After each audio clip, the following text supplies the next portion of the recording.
Baghdad की पुर रौनक गलियों में जहां खिलाफत अब्बासिया का जाओ जलाल अपने उरूज पर था, वहीं एक ऐसी बस्ती भी थी जहां दीवारें गुर्बत की दास्तानें सुनाती थीं।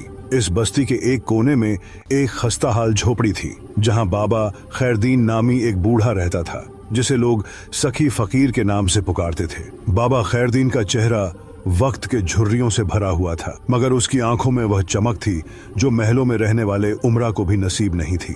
रमजान का बाबरकत महीना चल रहा था और शहर में हर तरफ कुरान की तिलावत और जिक्र की आवाजें गूंज रही थीं। बाबा खैरदीन शहर के एक वीरान गोशे में बैठकर अल्लाह की तस्बीह करता, और अगर कोई राहगीर उसके प्याले में एक दरहम या रोटी का टुकड़ा डाल देता तो वह उसे अपनी मलकियत नहीं बल्कि अल्लाह की अमानत समझता।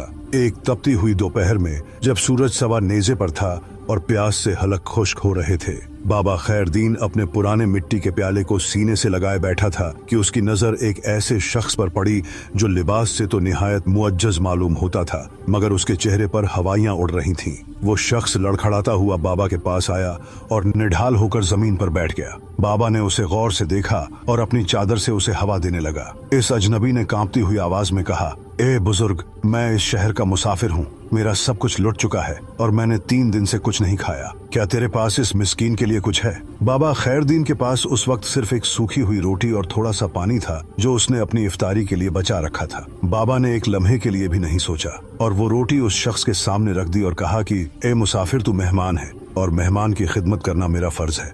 यह रोटी अल्लाह का रिस्क है और तू इस वक्त मुझसे ज्यादा इसका हकदार है। उस शख्स ने हैरत से बाबा की तरफ देखा और पूछा, अगर मैं यह खा लूंगा तो तुम इफ्तार किससे करोगे?